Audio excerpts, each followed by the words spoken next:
Hello, welcome to the latest edition of Let's Talk Football, specifically NFL, with Rick.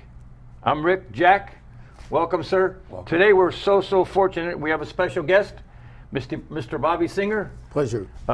Gambler extraordinaire, particularly on NFL. He helps a lot of people, gives out a lot of information. He has a very unique way of playing games and his bets and underdogs and favorites and parlays. So we're honored to have Bobby here. Welcome. Well, Thank you for joining us today. We can't wait to get some of your knowledge and help our fans out, because we have a lot of fans that I follow need our help show. too. You need help? I need all the help I can get. So yeah, particularly thanks after for being this here last with us week of today. NFL. It was interesting. We always like to start our NFL shows with going back and recapping what happened and didn't happen in our bets and what we gave you. And it was a funny weekend because, as you know, Jack plays money line, I play numbers, and we'll get into how Bobby plays, which is so fascinating. But all three of us have a different style of playing the NFL. I think he's the primary winner. So as we've talked about it, but it was a funny weekend. And what did you guys see that stood out in your minds? Was there anything that stood out in your mind, Bobby? That I think I was more than anything else satisfied with how Cleveland played, and I felt going in that they were absolutely the team to beat, and I thought that they would win the game outright without their 6 points, which they did, and I like them again this week. I like them a lot. Yeah, that was a great bet. That was my number one bet. Also, I had Cleveland, and that was fun. I thought they played great. I mean, the start was crazy for Pittsburgh. Pittsburgh lost their way, didn't they? Well, that very first play was I think it was so amusing. It was enough just for the laugh. I came out of my seat. I'm like, I can't believe it. It's like, And this is a veteran. This is not this some is guy an he all-pro, met. Ponzi. This is not a guy he met earlier during the day, like like Baker did his O-line. Oh my No, God! actually, the guy that hiked the ball goes to the Pro Bowl every year. Yeah. I mean, it's not something he Marquise misses. Ponzi. Right, and it seemed to me like Roethlisberger was just standing there and looking at the ball. It's like I'm too old to get down there and pick it up. I mean, Yeah. And then number 30, Connor, looked like he was going to get it, but he kind of tried to pick it up. Cleveland, they all fall on it. You fall on the ball. That's been the situation, rule. exactly You better fall fall on on it. the You ball. do not try to pick it up. That is you correct. fall on it. That's been the number one rule. I don't know. Nothing what. else to think about. You just fall on it. It's your ball. But okay, week you after want to pick week- it up, you're going to mess. Yeah, week after week, you watch them try to pick it up. So many guys, and once in a while they get lucky. But I was really happy with the way Cleveland played and kept the momentum going, because in a game like that, all teams have the ability to come back. I mean, we saw it in the Super Bowl, Atlanta and New England, but. That comes from coaching. Well, of course it does. That's from But coaching, not Cleveland being able coached to the game manage, perfect. not being able to manage the clock. Yeah, I think that was, Pittsburgh, as we mentioned in shows weeks ago, I said they'd lose 6 in a row. They lost 5 out of 6 and should have lost 6. Indianapolis had a big lead on them. So they were pretenders, not contenders. Just like Seattle, pretenders, not contenders. Seattle had a lot of problems throughout the year, and you saw that really fail for them. That offense is no running game. I mean, Seattle didn't. The Rams really put it to them, didn't they? I'm just not a fan of the coach. Pete Carroll? Yes. Oh, okay. What is it that bothers you about Pete Carroll and his coaching technique? I don't even think I can put a finger on it. Just for some reason, I don't know. I think maybe going back The USC days. to the well, maybe even the Super Bowl against New Oh, England, my where God. he threw the pass because, I'm sitting there watching the game, wondering, well, why is New England not calling a timeout? Wasn't smart enough to realize it was forcing Seattle to throw a ball. Yeah. Wasn't giving them enough time. It was to first run. and goal. Because that's right. Because if they don't make it, the clock runs out. So that was really. I thought New England really played that brilliantly. But I just thought that there were so many other options. That's a good point. That He Pete blew Carroll that had. Super Bowl. Well, Yes, how about he did. Marshawn Lynch 4 times up the middle? The ball's on the 1-yard line. Yeah. And that's the one game, I tell you, I've watched so much NFL, as I know you guys have throughout the years. That's the one game that always sticks in my head. Like, there's no way Seattle loses that Super Bowl. That is correct. They're on the 1-yard line. They have 4 downs. You know if they're going to go for. You got Marshawn Lynch, who can get a 1 yard falling down. No, Exactly. really. No, really. How many guys do you see him bowl over? How many highlight reels of him running over guys and guys that are embarrassed to look at that later in their career? So I'll never forget that game. So that's a good point about Pete Carroll. That alone would make you not a fan. That is correct. If you're first in goal to win the Super Bowl, okay, and don't win it, Run the football. you shouldn't have a job. Yeah, you shouldn't. And the funny thing about that game this week is Jack had been telling me for weeks. He said, I was like, early in the year, if you look at our shows, I said the Rams and Kansas City were going to be in the Rams and Buffalo were going to be in the Super Bowl. Those were my 2 teams. And as the year went on, I said, man, what's wrong with the Rams? He says, you know what's wrong with the Rams? They played to the level of their competition. And he was right on, because they played to the level of their competition this week. That defense of the Rams is spectacular. And if Donald's healthy, he hurt his ribs. That Rams defense is spectacular. I never saw Russell Wilson look that bad. Yeah, they got to him, I believe, like 8 times. Yeah. It was a mismatch. They need to right? invest in that O-line to protect him. It'll be interesting to see what they do this week against Aaron Rodgers, who I'm a big fan of. I'm a huge fan of Aaron Rodgers. And of the 4 games this weekend, it's the only game I probably won't get involved in. You won't play it because you just No, because you I don't want to just bet watch against. it. I don't want to bet against Aaron Rodgers. I really, really do not. I mean, he could come out there and score 30, 40 points, even against a defense like the Rams have. So Yeah. I really don't want to do that. And I can explain why, but I only bet dogs. Yeah, I never give the points. I only take the points. Tell us a little bit about that. Tell us about your betting style, because now we've opened this up to the fact that you don't want to play this game because you love Aaron Rodgers, and you would have to take the Rams because you say you only play underdogs. Tell us a little bit about your style of betting and help our audience out, because they'd love to know what you do, because I it's know really you're strange, successful. and you can get books and go back in history and track what I'm about to tell you, and you'll find I'm 100% correct. But it's really strange. I used to be in what is simply called a survivor pool that I'm sure most of your audience is very familiar with. And the survivor pool I was in was pretty simple. You were allowed 1 loss. Second loss, you're out for the season. Any team you wanted, no points. Okay. The challenge was that once you took a team, you could never repeat the team. So I'm in this survivor pool every year, and there's usually 400 or 500 people in the survivor pool. And keep in mind again what I said. There's no points involved. You can take any team. Oh my God, New England is a 15-point favorite against this team. I'll take New England. But if you take them, you can't take them again.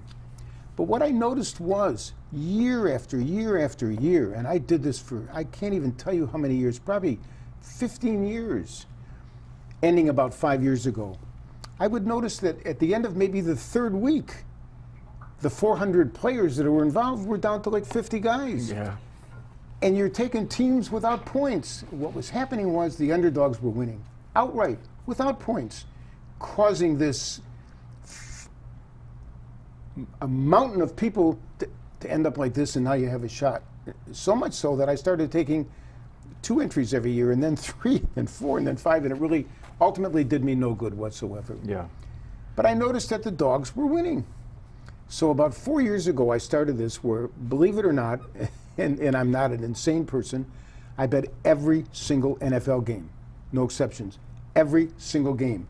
I didn't want to pick and choose. I didn't want to say I like this team that's getting points and I don't like this team. I took every single dog, and I can't even begin to tell you how much fun I had, because no matter what was on television, whether I had a dish or not, I got to watch the game, every single game, and I'm in action and I'm having fun. And at the end of the season, I was averaging somewhere in the neighborhood of 17 to 20 units ahead every single year, including the waste of the juice. Okay, it was mind-boggling. It was and I don't. Can I mention a casino name? That's fine. Hey, I we're was wide doing open this show at here. Caesar's Palace, and everybody knew me, and everybody was hysterical.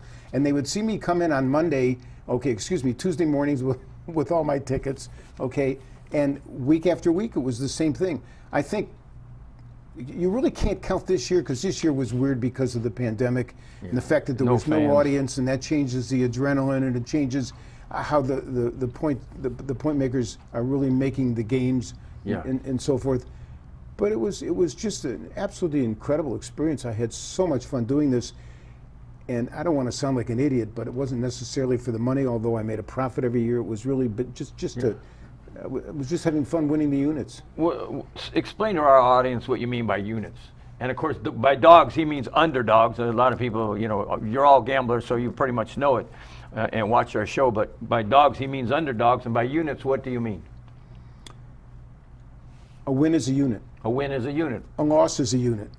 At the end of the season, I was ahead 17 to 20 units, and it would be the same amount of bets. So just for the sake of argument, and I'm not saying that this is what I bet or this is what I didn't bet, but let's say I bet $100 a game. Yeah, it's not a lot of money. Yeah, no. Okay, but at the end of the season, I'd be up anywhere from $1,700 to $2,000 because I'd be up 17 units.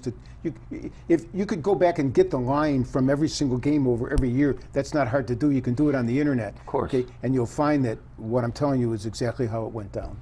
So it's been consistent for many years that you won 17 to 20. Have you ever had like a year where it was 30, 35? No, it was always consistent. It was always consistent. consistent. That's fascinating. It was That's fascinating. always, That's it was always absolutely. That is when You you know, think the- about playing every game. I don't know.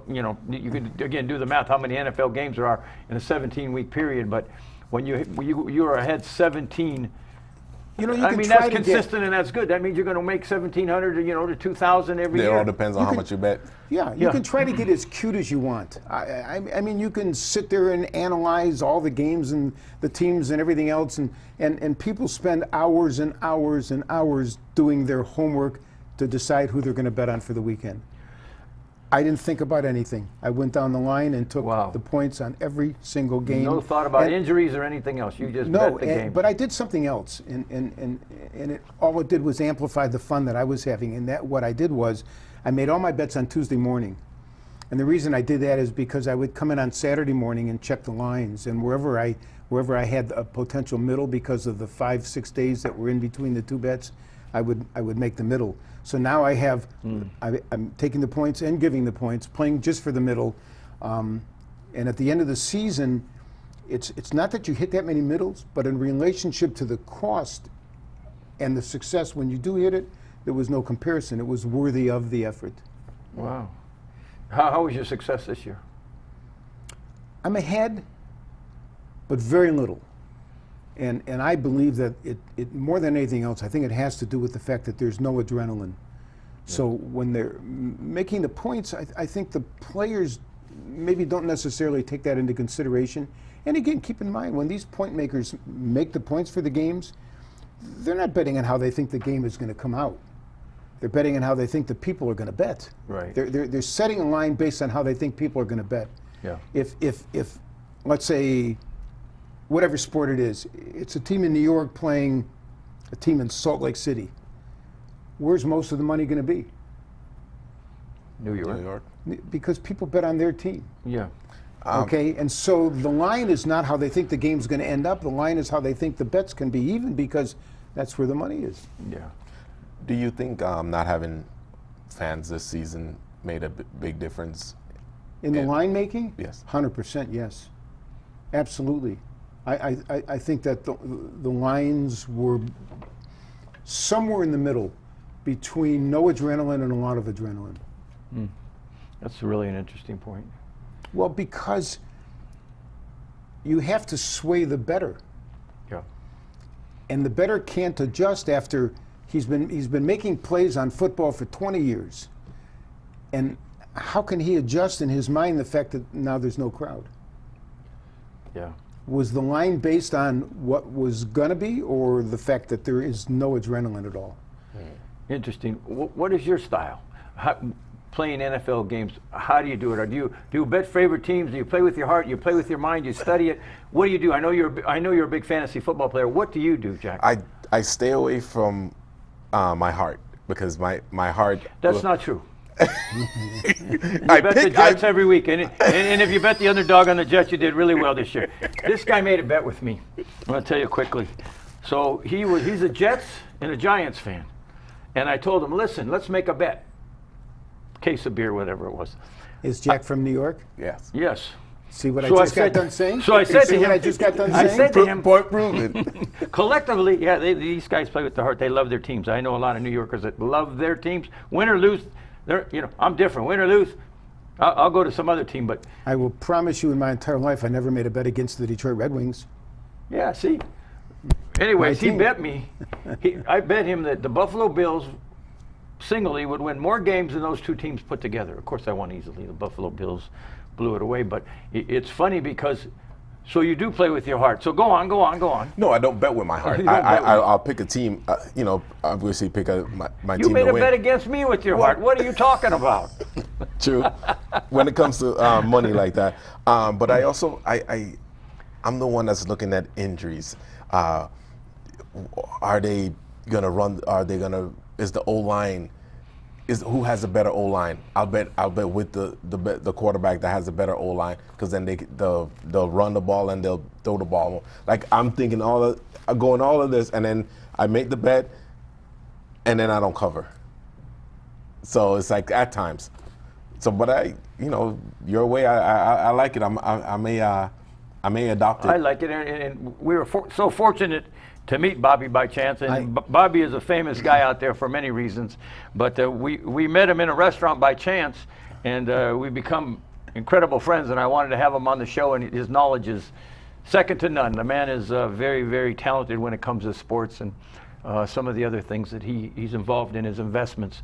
But I want to tell you guys how I play, and it's different than everybody else.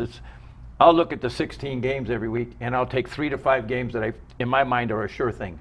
Like, I thought Cleveland was a sure thing. And if I was more of had a little more, what would you say, guts to put more money on games, like, as far as I was concerned, I knew Cleveland was going to win. There was no way Pittsburgh was going to beat them. Cleveland was going to win that game. Well, I didn't make a big bet, but that was the one game of the weekend was a sure thing. Of course, there was a couple other sure things. You knew Tampa was going to win, and you knew New Orleans was going to win. Well, Tampa didn't cover, and I usually take, when I say about the sure things, I'll usually take more favorites than underdogs. But Cleveland was an underdog, but I took Tampa Bay. They didn't cover. I took New Orleans. They covered. So, I mean, it's back and forth. In the end, you end up 500%. But I play only specific games. I don't play the whole roster of games. Bobby, do you do parlays, and what's the most you'll parlay if you do? I used to do a lot of teasers, going back to Rick's theory. I would go through the 16 games. I would pick out 4 or 5 games that I really, really liked, and I didn't parlay, but I would do teasers, similar. Okay. And I really liked teasers, but it was going back to really just picking out or so forth. And I agree with you, by the way, last week on Tampa Bay. Unfortunately, I had Washington in a complicated bet, and I had actually told you about it. Yeah, you did. I had taken Washington to win the Super Bowl, believing in my heart there's no chance they're going to win the Super Bowl, but I had taken them to win the Super Bowl with 2 weeks to go. Had they won the first of those 2 weeks, it would have been a great bet for me. Of course. The fact that it took them a second week to win the bet, and I was uncomfortable that they didn't even really win that game against Philadelphia. I thought Philadelphia could have won. I thought No. Washington played poorly, but kind of backed into the game and won it anyway. So I was forced this last week to bet against, to take Tampa Bay and to bet the money line and to cover my bet against Washington, hoping that I was going to lose the bet and Tampa Bay would lose. Oh, wow. I actually bet on Tampa Bay the money line, hoping that they would lose, because I don't even want to tell you the amount of money that I had involved at the top that I could have backed off towards the Super Bowl. Would have been a lot of fun. I would have had a lot of fun with it. I'm a math guy. Yeah. Listen, that's good. And a lot of people are, you hear the word so much now in the NFL, analytics. I hear it more than in any sport. It's all analytics, going for it on fourth down, not going for it, kicking the field goal. I mean, it's crazy. It's an analytics game, but I'm a believer, and I'm sure you're a lot like this. I'm not an analytics guy. I think you're an analytics guy. A little bit. I look at teams and games and conditions, and I just, like, again, the perfect example is the Cleveland thing. There's no way that Pittsburgh's going to win that game. And I don't care what happened in the beginning. What happened. But it's like, that's how I play my stuff. But, I don't win. I probably don't win as much as you. I probably lose more than I win. I never really keep up with it. But it's fascinating. I really do it to have fun. My income came from playing cards for a living. From the early 60s to the late 80s, for almost 30 years. I traveled all over the world, 40, 45 weekends a year. I was in a casino somewhere on this planet playing blackjack, and that's what I did for a living. Yeah. Do you still play blackjack? I haven't played since the late 80s, so I really haven't played in over 30 years. This is really going to sound complicated, but let me just use the word boys. When the boys ran the casinos, I was a welcome fine. guest. We understand. Believe it or not, I was a welcome guest. Sure, of course. They loved you. Played openly, okay? When corporate took over, in my personal opinion, I think they kind of destroyed this town. And I think that it's not the same town. It's still a lot of fun and so forth, but it wasn't as much fun for me, and I no longer was welcome to sit at a blackjack table, and so I looked in Yeah, other that all directions changes. and continued on my life. Well, I think, not to change what we're talking about football here today, but to briefly talk a little bit about that. I think that you have to be a great card counter to be good at blackjack, right? If you're not going to count cards, you might as well not sit at a blackjack table because you're not going to win. You're not going to win mathematically. Anybody can sit down and get 10 great hands in a row and win all this money. Yeah. But that never was an interest to me. I was born with a very bizarre mind for math, and math is my life. Yeah, that's cool. And so I played blackjack accordingly. Yes, I used what we call an APC or an advanced point count, and I played very serious blackjack. I played for a lot of money. I played 40, 45 weekends a year. Wow. After our Amazing. Raising a family. I'm married 60 years to the same person. Oh, God Wow, bless. that's- And that person is here. Judy, for your patience for 60 years. Thank you for joining us today. 60 years of marriage. Wow. What? That's incredible. through God our- bless you guys. Through our conversations, I've realized that I've been playing blackjack the wrong way, and basically, I should have just given them the money and just walk away because I was not going in with a mathematical. I wasn't going You're just in with an normal. edge. Jack, you're just normal. Like most you shouldn't people. feel bad about you. You're just normal. Stop to think about it. Let me. Can I change this for like 3 minutes? Of course. I mean, Oh, okay. we're so fortunate Just to have you here. Stop to think about this. If I knew that the remaining cards were mostly picture cards and aces, or if I knew that the remaining cards were mostly small cards, how would that matter? The dealer can get the same cards that I can. Yeah. But it's because we can both get the same cards is why it works. And if I know in advance that the remaining cards are mostly picture cards and aces, and I actually will have a number using what we call a card counting system, I'll actually have a number knowing how serious that number is. So if the remaining cards are mostly picture cards and aces, would you not agree that the likelihood is that our chances of getting a blackjack are greater than if the remaining cards are mostly little cards? 100%. Okay? Would you not agree that over a period of time, protected by what we call the law of large numbers in mathematics, that the dealer and I will get exactly the same number of blackjacks? Yeah. So if that's the case, let me bet $1,000 and lose to the dealer, and then bet $1,000 and win. He takes my money, but he pays me $1,500. I like that. So let's just trade blackjacks. Let's not do anything else.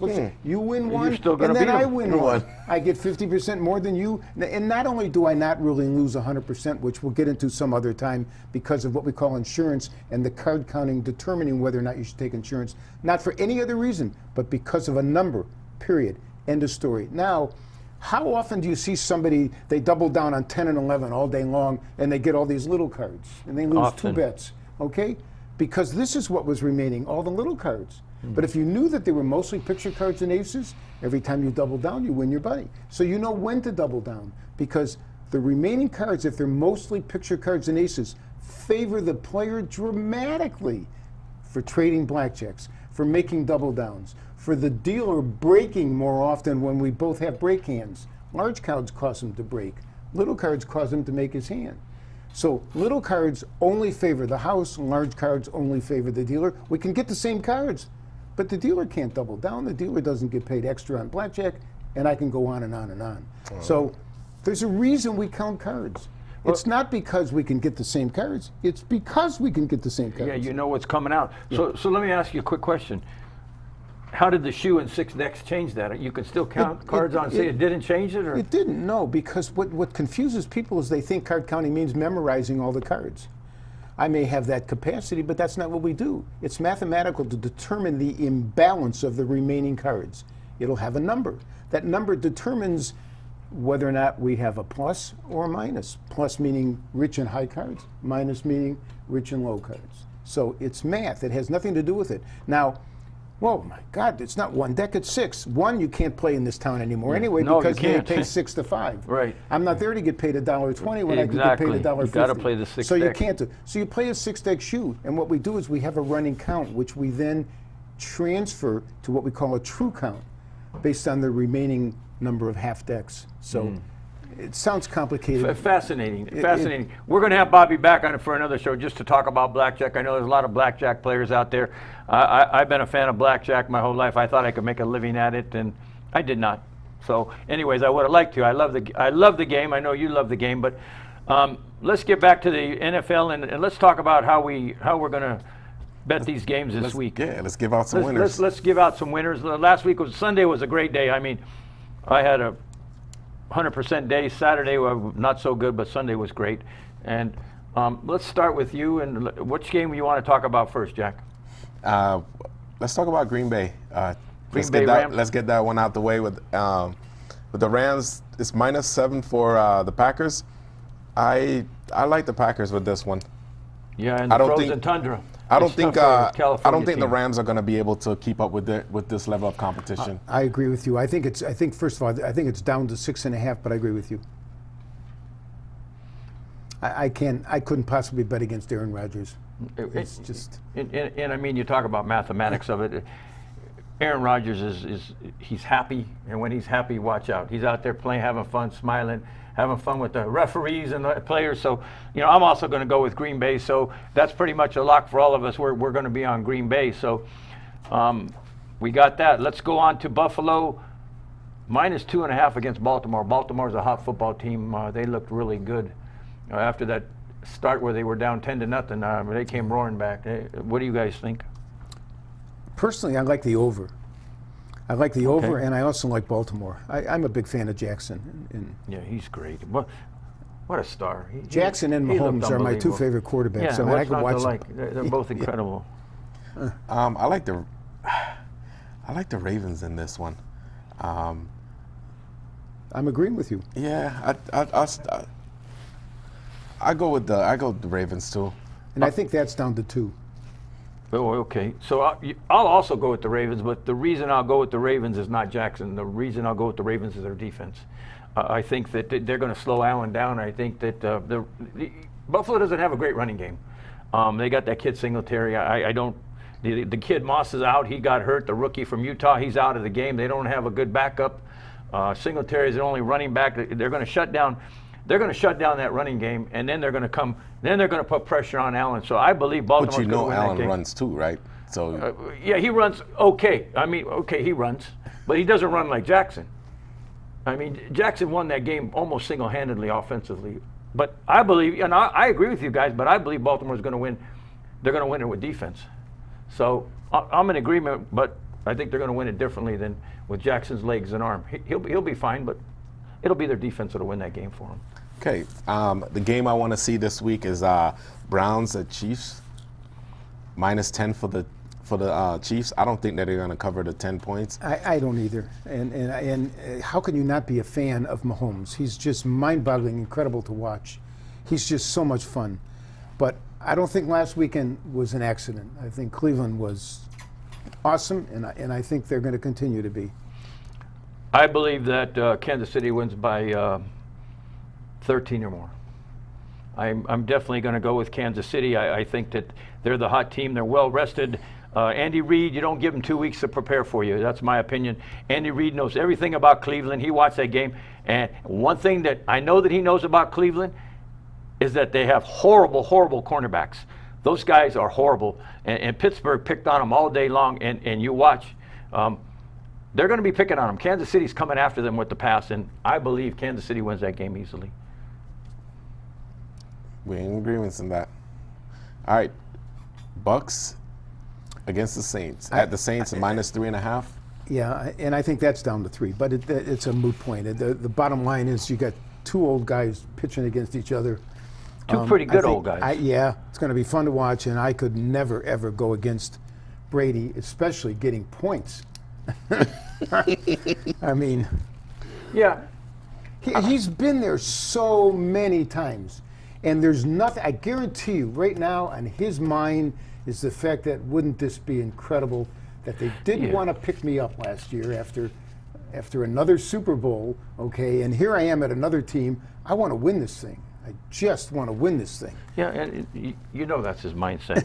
And I'm also thinking that he does not want to lose 3 times in a row, 3 games in a row in the season against the Saints, because they won the last 2. Number 3, yeah.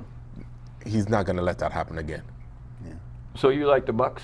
I do like the know, Bucks. Bobby, you like the Bucks. Again, I'm going to go against you guys. I think that the Saints defense is going to have a lot to say in that game. The Saints defense is playing very well, and I think the Saints will definitely cover that bet and probably win by 7 or more. So I like Saints, Kansas City, Baltimore, Green Bay. You like? I like Baltimore. I'm not going to bet the Green Bay game, but I like Right. Rodgers. I am going to take Cleveland, and I am going to take Tampa Bay. Okay, this is going to be fun. You agree with Bobby all the way through, right? Yeah, except for he's picking the Browns for based on points. So, but I like the Chiefs to win. Okay, we'll make our side bets after the show. We all differ. I differ with both of you. I like the Saints, and I definitely like Kansas City. But I have a question for Jack, because you're going to take Kansas City, and you're a money line bettor. Yes. I can't imagine what that number is going to be. That number is probably somewhere 5. Yeah. 5. I would- it is. It Yeah. is right here. It's -5. I would throw that on a parlay, just to sweeten the deal, like say on Tampa Bay, just to sweeten it. Yeah, and you've already talked to us about your style of betting. You're going to play those games and play the underdogs. You're not going to play Green Bay and the Rams. You're going to bet you're going to play as a money line player, and I'm going to play the way I play. Pick a couple of good games. I'm going to pick 2 games and put my major money on it, and I'm going to take Kansas City and New Orleans. I'm not even going to play the other 2 games, but that's how I'm going to play. How are you all going to play? What's it look like this week? Last weekend, lots of football. I spent a lot of time on the easy chair watching games. Boy, how about you guys? You watch a lot of football? Love it. Love Yeah, I it's love fun. it. I sit in my chair with my I dog, love and it. I watch all the games. It'll be over soon. Anyways, thank you for watching. Have a great weekend. Enjoy the NFL. You got games again on Saturday and Sunday. Good luck to you. Hope you picked our winners last week. We're very, this week is a little controversial who we like, and which way you want to go is up to you. But thanks for watching. Thanks for always liking our show. Thanks for being part of our audience. Thanks for sharing. We like that you share it with your friends, and always continue to subscribe to WWDBTV. Thank you guys for being on the show. A Thanks. special thank you to Bobby. Thank you, sir. Thank you, Bobby, for Thank you. coming on our show. Delighted. This Thank you man's for a having legend. me. Do you want to tell our audience what's special about this show this week? We're going to be available where? At Roku TV, WWDBTV. You can get us at Roku. I know a lot of, thank you for reminding us of that. We're going to be going live this week, this Thursday, I believe. Look for us at Roku starting Thursday. All of our sports shows will be there. All of our NFL shows will be there. Anything we do at WWDBTV that's relevant is going to be there, and all our stuff is relevant. So have a great week. Look for us over there, Roku TV. Thank you again. Bobby, thank you again. Thank you, sir. God bless you all. Have a great rest of the week, and we'll talk to you next week. Thank you for viewing.